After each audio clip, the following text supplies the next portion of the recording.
મહત્વના સમાચાર અમરેલીથી સામે આવી રહ્યા છે તો અમરેલીના લાલાવદર ખાતે કૂવામાંથી 3 લાશ મળી આવી છે।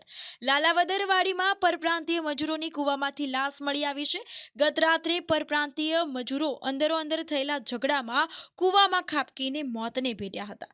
દકુભાઈ ધાનાણીની વાડીમાં કૂવામાં 3 મજૂરો મોતને નિપજ્યા હતા ત્યારે સવારે વાડી માલિક આવતા ઘટનાની જાણ કરાઈ હતી। તો આ અંતર્ગત અમરેલી ફાયર વિભાગ પોલીસ તંત્ર સાથે અમરેલી સાંસદ ઘટના સ્થળે પહોંચ્યા હતા। સાંસદ નારણ કાછડિયા કૂવામાંથી મૃતદેહને બહાર કાઢવા કામે વળગ્યા હતા। તો કૂવામાંથી એક શબને બહાર કાઢવામાં આવ્યું છે। આ ઉપરાંત પોલીસે આ અંગે વધુ તપાસ હાથ ધરી છે અને કાયદેસરની કાર્યવાહી શરૂ કરી છે।